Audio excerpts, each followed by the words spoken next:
ती दोन मुले गेटशी येऊन उभी राहिली तेव्हा चंद्र ढगाळ गेला. पोरे बिचारी थकून गेली होती. त्यांच्या पोटात भूक करवतीसारखी फिरत होती. त्यांचे वय तसे अगदीच लहान होते. 8-9 वर्षाची मुलगी आणि 6-7 वर्षाचा मुलगा. दोघेही अशक्तच, हातापायांच्या काड्या, पण त्या मानाने चेहरे टकटकीत, गाल लालवट. मग ते शरीरातले रक्त की मुरूम कोण जाणे. डोळ्यामध्ये तर असे लखलखीत तेज की त्यांच्या त्या काटक्यासारख्या हातापायांशी ते एकदम विसंगत वाटावेत. जणू काटक्या विस्तवात धरून त्यांची टोकेच पेटवली आहेत. केस दोघांचेही भुरकट पिंगट होते, पण त्यात धूळ आणि कचरा इतका गेला होता की त्याचा मूळचा रंग ओळखणे कठीण जावे. शरीरे दोघांचीही फिकुटलेली पिळवट होती, पण होठ मात्र अगदी रक्तासारखे लाल चुटूक होते. पोरे बहुधा भिकाऱ्यांची असावीत. ते लाल चुटूक होठ आणि तेजस्वी डोळे त्यांना कुणापासून आले होते कुणास ठाऊक, पण अंगावरच्या दरिद्री कपड्यामुळे त्यांची परिस्थिती स्पष्ट होत होती. कपडे इतके मळले होते की त्यांच्या हिरवट राखटपणामध्ये त्यांचा मूळ रंग समजेनासा झाला होता. फाटून फाटून त्यांची अशी काही लक्तरे झाली होती की एकदा अंगात चढवल्यानंतर त्यांनी ते कधीच परत उतरवले नसावेत असे वाटत होते. पोरे कुठून आली होती कुणास ठाऊक, पण थकव्यापायी त्यांच्या नुसत्या झोकांड्या जात होत्या. त्यात त्यांच्या पोटात जशी काही आगच पेटली होती आणि त्या आगीची धग शरीरभर पसरली होती. 10 आणि 7 वर्षाच्या त्या कोवळ्या कुंडींना ती सोसवतच नव्हती. सारे चिमुकले शरीर व्यापून ती आता त्यांच्या डोक्यात चढली होती. आजूबाजूचे भान त्यांना फारसे उरले नव्हते. आपण काय करीत आहोत हेही कळत नसावे. दोघे उगाच एकमेकांना धीर दिल्यासारखे करीत होती, पण खरे तर दोघांचाही धीर खचला होता. भुकेनेच त्यांचा ताबा घेतला होता. भुकेनेच त्यांना धरून ठेवले होते. भूकच त्यांना इतका वेळ चालवीत होती आणि अति झाले असते तर भूकच त्यांना ढकलून पाडणार होती. भूकच त्यांना लोळवणार होती. तशात मगा जोराचा पाऊस आला, अगदी चोपून काढणारा. हू म्हणायच्या आत डोक्यापासून पायापर्यंत सरळ भिजवून टाकणारा. पोरे आडोशाला जाणार म्हणेपर्यंत चिंब भिजली. त्यांच्या धुरकट जेंद्यांमध्ये चिखल झाला आणि डोळ्यामधून नाकावरून पाणी खाली टपटपू लागले. चिंध्यांमधून पाणी थेट अंगाला भिडले. तशीच ती दोघे जाऊन एका बंद दुकानाच्या पायऱ्यांवर उभी राहिली. समोरून येणारा पाऊस चपकारे मारीतच राहिला. दोघे कुडकुडू लागली.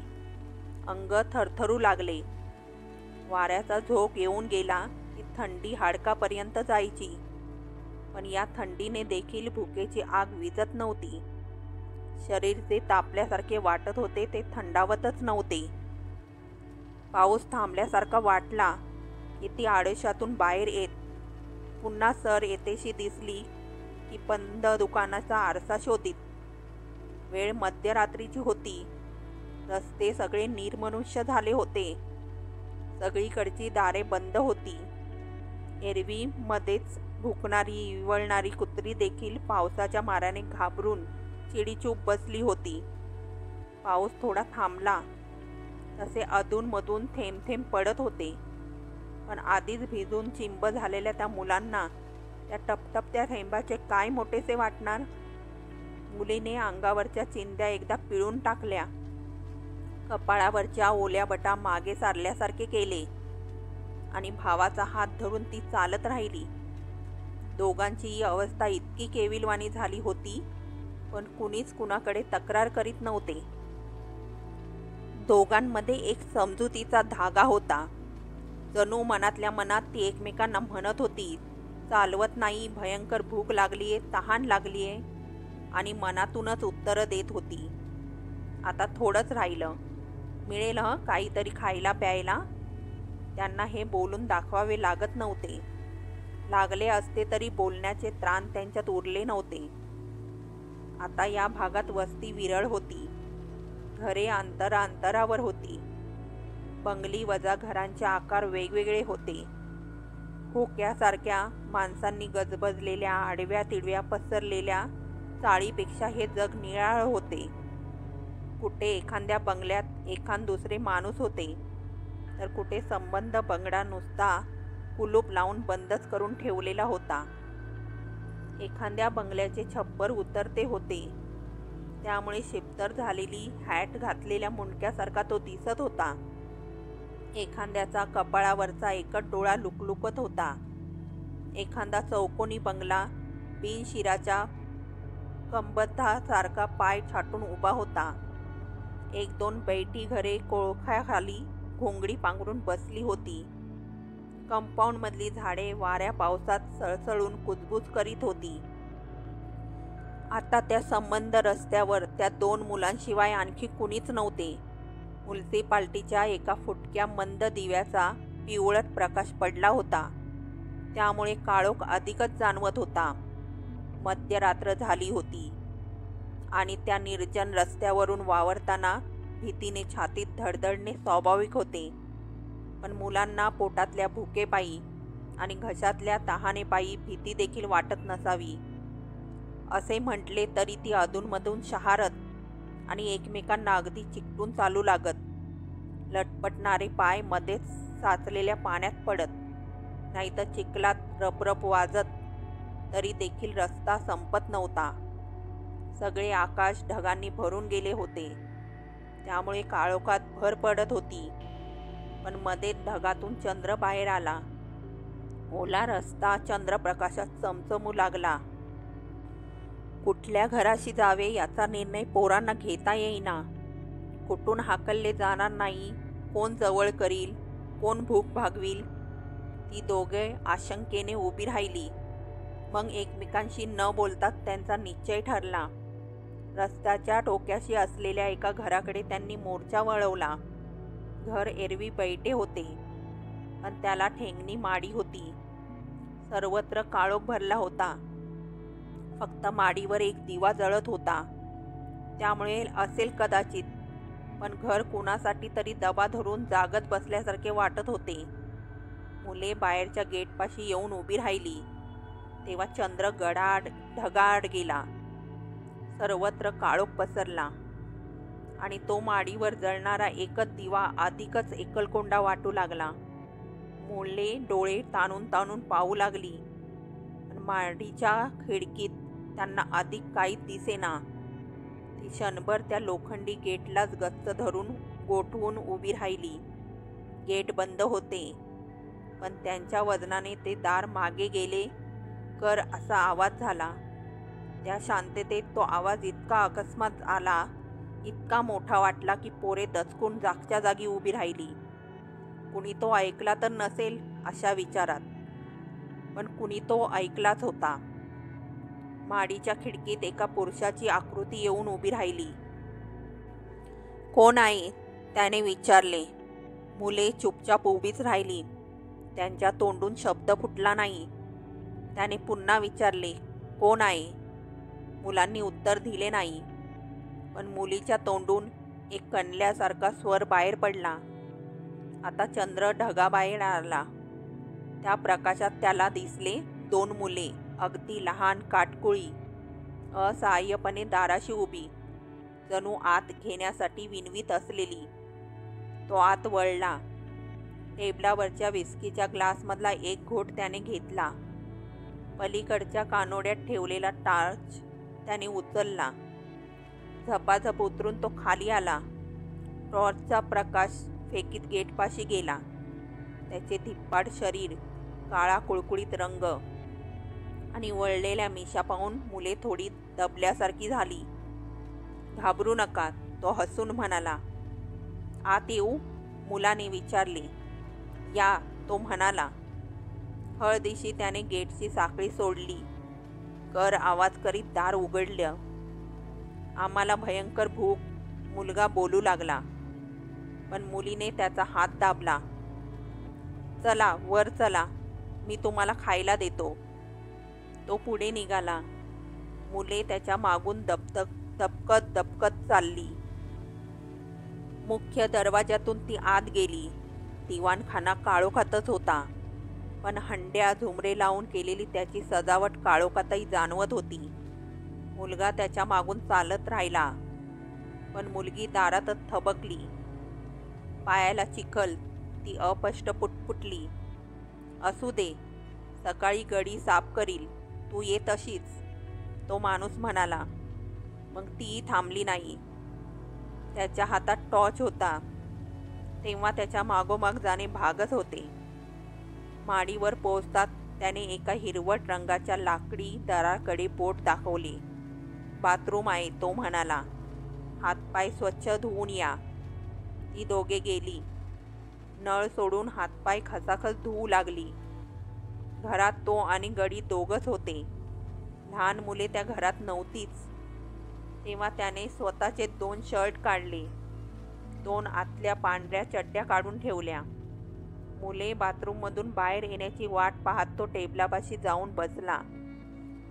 टेबलाच्या बरोबर डोक्यावर दिवा जळत होता. खोलीत एक पलंग होता. टेबलाशी एक मोठी आराम खुर्ची होती. 2 लाकडी खुर्च्या होत्या. सामानाची गर्दी होती.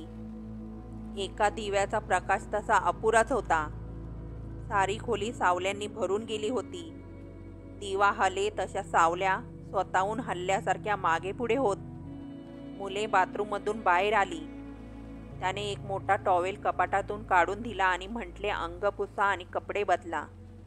मुलांनी निसंकोचपणे तिथल्या तिथेच अंगातल्या चिंध्या काढून टाकल्या, जसे काही कधी एकदा त्या ओल्या चिंध्या फेकून टाकतो याची त्यांना घाई झाली होती. त्याने विस्कीचा ग्लास उचलला. शांतपणे तो विस्कीचे घोट घेत राहिला. त्याने बोटाने दाखवलेले कपडे मुलांनी अधीरपणे उचलले. त्या पांढऱ्या शुभ्र कपड्यावरून त्यांनी हरकून हात फिरवला. त्या आपल्या अंगाला येतील की नाही याचा विचारही त्यांना शिवला नाही. त्यांनी घाईघाईने ते अंगात चढवले. तो आराम खुर्चीत बसून विस्कीचे घोट घेता घेता डोळे किलकिले करून त्यांच्याकडे पाहत राहिला. कोण पोरे ही? कुठली? किती भिजली होती? कशी चालली असतील या वाऱ्या पावसातून? कुठून आली ही? अनेक विचार त्याच्या डोक्यात येत होते, पण त्याला काही विचारावेसे वाटत नव्हते. विस्कीची छान सुस्ती त्याच्या अंगात चढत होती. ती मोडीनीविषयी वाटत नव्हती. कपडे बदलून ती मुले त्याच्या समोरच्या लाकडी खुर्चीवर येऊन बसली. आता ती बरीच चांगली दिसू लागली होती. अंगाला न बसणाऱ्या ढगळ कपड्यातही मोहक वाटत होती. खूप स्वच्छ वाटत होती. विस्की पिता पिताच तो खाणे खात होता, कारण टेबलावर भांडी आणि खाद्यपदार्थ इतरस्त पडले होते. त्याने 2 बशा काढल्या. प्लॅस्टिकच्या डब्यातून पाव काढले. ते बशीत घालून मुलांच्या समोर ठेवले. एका पातेल्यातून मटण बश्यांमध्ये वाढले. त्याने सांगायची वाट न पाहताच मुले जेवणावर तुटून पडली.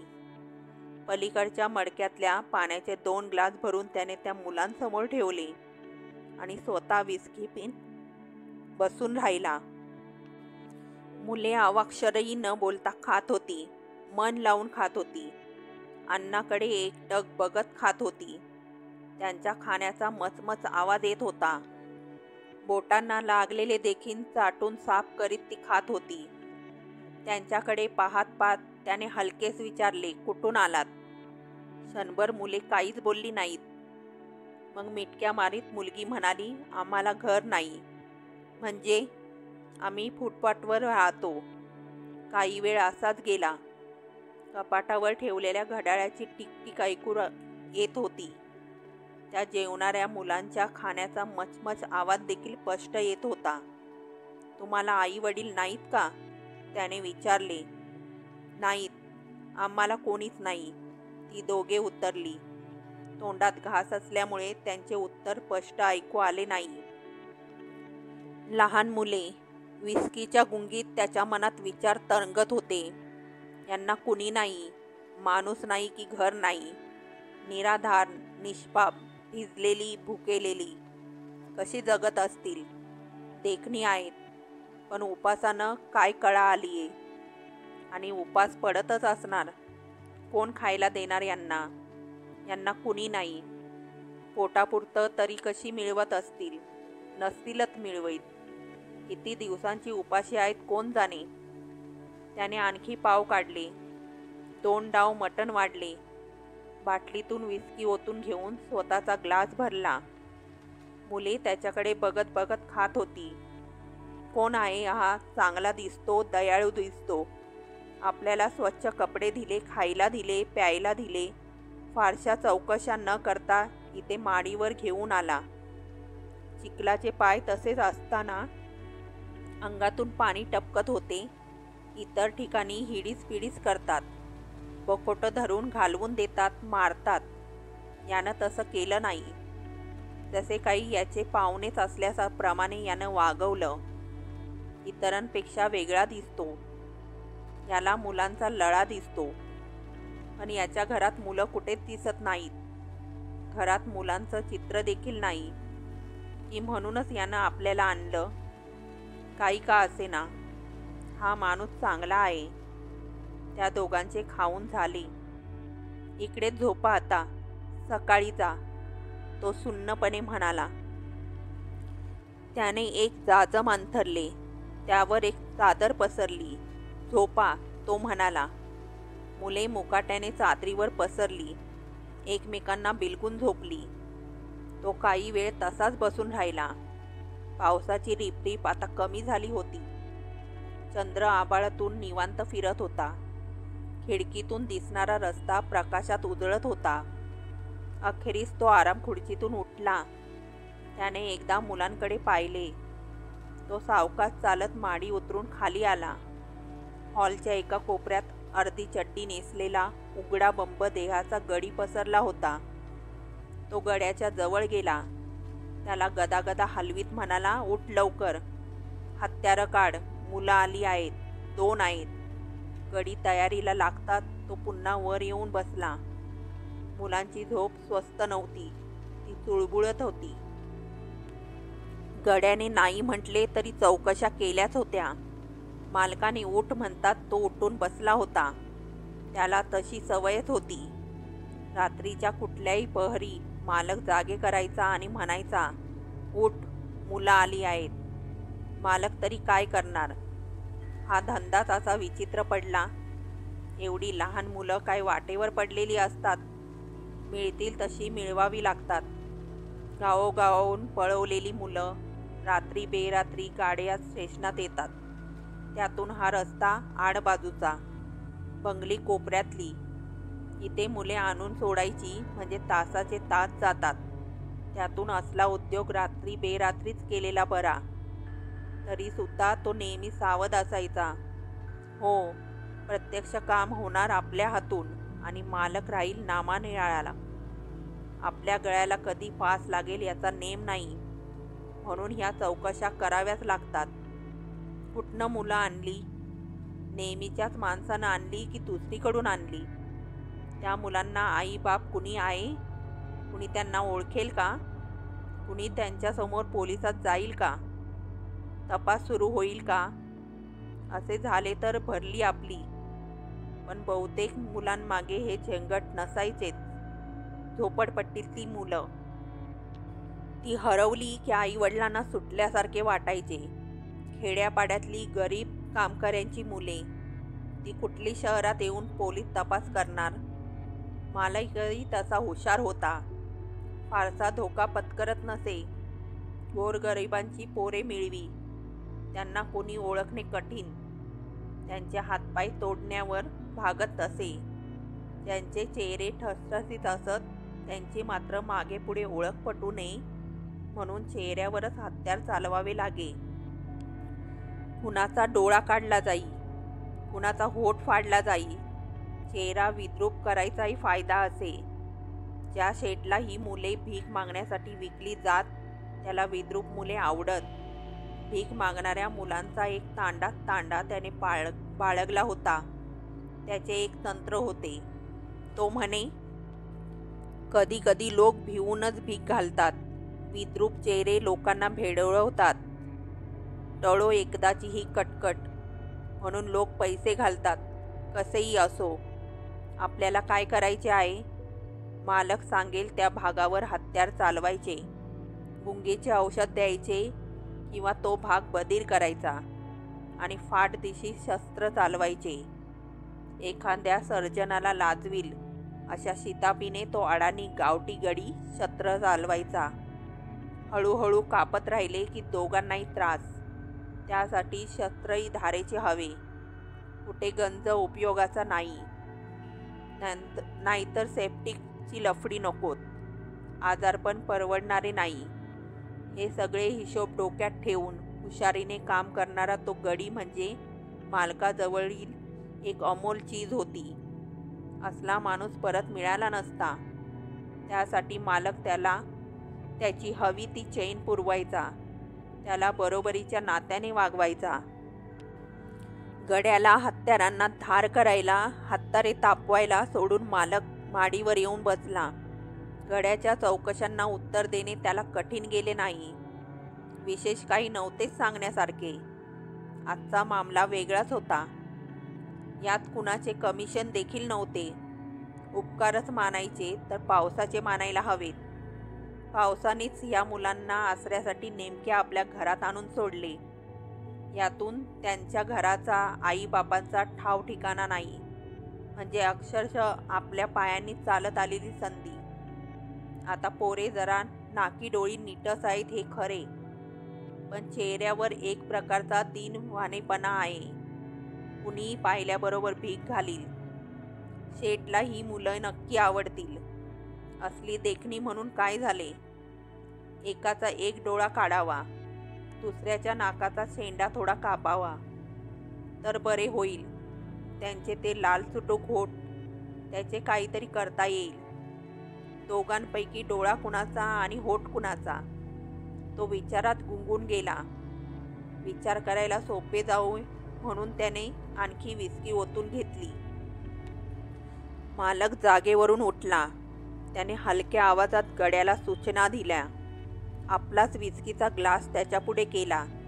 त्याने तेवढ्या पेयाचा एक घोट केला. मग तो मुलांकडे गेला आणि त्याने त्यांना उठवले. मुले नीटशी झोपली नव्हतीच. त्याने उठवताच कसली तक्रार न करता ती उठून बसली. गळ्याची काळीक मित्र अगडबंब आकृती पाहून ती क्षणभर बावरल्यासारखी झाली. तरी देखील त्याने खुणवतात ती उभी राहिली. त्याने चल म्हणतात दोघांनी एकमेकांकडे एकदा पाहिले आणि मग ती त्याच्या मागून चालू लागली. माडीचा जिना उतरून तिघे खालच्या दिवाणखान्यात आली. काळोखातूनच पुढे गेली. बाजूच्या दारातून आत गेली. आत काळोख होता. काळोखातच गडी जिना उतरू लागला. त्याच्या मागोमाग कठाऱ्याला धरून चाचपडत मुले उतरू लागली. म्हणजे हा जिना तळमजल्याचाही खाली होता, म्हणजे तळघरात. मुलांना काही समजेनासे झाले. ती एकमेकांचा हात धरून एकमेकांना चिकटून धडपडत उतरत होती. शेवटी एकदाचा तो चाचपडता प्रवास संपला. मुलांच्या पायाला थंडगार फरशी लागली. गड्याने पुढे होऊन भिंतीतला स्विच दाबला. मंद पिवळसर बल्ब पेटला. खोली तशी रिकामीच होती. फक्त एका कोपऱ्यात एक टेबल होते.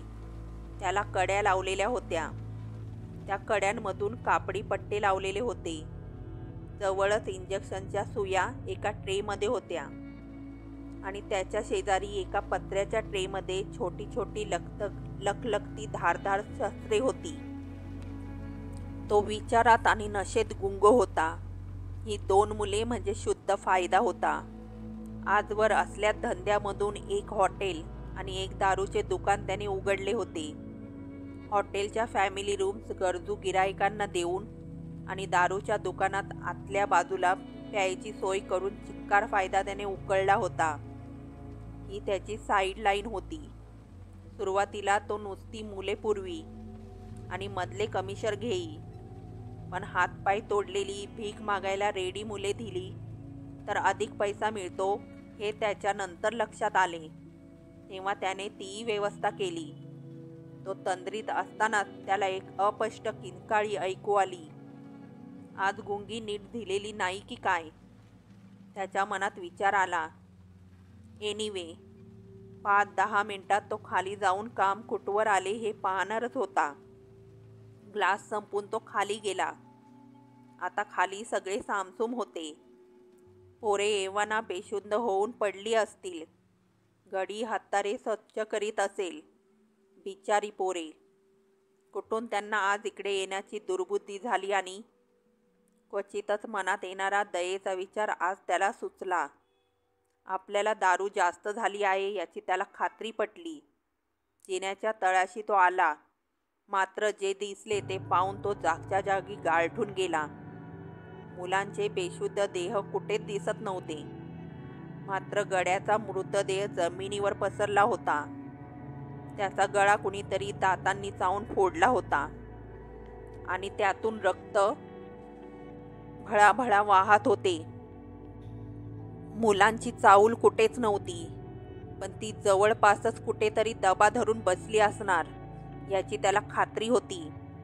एका विलक्षण भयाने त्याला घेरून टाकले. तो पळतच जिना चढला आणि हॉलमधल्या फोनशी आला. कसाबसा त्याने पोलीस स्टेशनचा नंबर फिरवला. हॅलो हॅलो, माझा गडी मरून पडलाय, त्याचं नरडं कुणीतरी फोडलंय. हॅलो, पण तुम्ही कोण बोलताय? या प्रश्नाचे उत्तर त्याला देताच आले नाही. त्याआधीच त्याला जे दिसले त्यामुळे भीतीने त्याच्या हातातला फोन गळून पडला होता. ती 2 मुले त्याच्या दोन्ही बाजूला उभी होती, पण आता त्यांच्यात विलक्षण बदल झाला होता. त्यांचे शरीर हिरवट, केसाळ, एखाद्या जनावरासारखे बनले होते. पंजांना लांब टोकदार नखे फुटली होती. 2च गोष्टी तेवढ्या न बदललेल्या होत्या. त्यांचे लखलखीत तेजस्वी डोळे आता ते भक्ष्य पाहून चमकणाऱ्या लांडग्याच्या डोळ्यासारखे चमकत होते आणि त्यांचे लाल चुटूक होठ त्यांच्या तोंडाला रक्त लागल्यामुळे ते अधिकच लाल दिसत होते. त्याने मागे होण्याचा, त्यांना चुकवण्याचा प्रयत्न केला, पण ती दोघे त्याच्या नरडीलाच भिडली. तो खाली कोसळला तेव्हा दोघांचेही तीक्ष्ण दात त्याच्या नरड्यात शिरले होते आणि त्यातून उष्ण रक्ताच्या चिळकांड्या उडत होत्या. पोलीस इन्स्पेक्टरनी नाईलाजाने फोन खाली ठेवला. त्यांच्या प्रश्नाला उत्तर मिळाले नव्हते. तेव्हा फोन कुठून आला हे कळायला मार्ग नव्हता. ऐकलेल्या शब्दांवरच मग त्यांचे डोके विचार करू लागले. माझा गडी मरून पडलाय, त्याचं नरडं कुणीतरी फोडलंय. त्यांना काही धागादोरा लागेना. कुणाशी बोलावे? तर आज चौकीत कुणीच नव्हते. बाहेर एक हवालदार पेंगत पेंगत पहारा करीत होता. आजची हवा इतकी खराब होती की रात्रपाळीच्या इतर लोकांना त्यांनी घरी जायची परवानगी दिली होती. नरडं कुणीतरी फोडलंय. मध्यंतरी थांबलेला पाऊस पुन्हा कोसळू लागला होता. ढगाळ चंद्र दिसेनासा झाला होता. सारे अधिकच अंधारून गेले होते.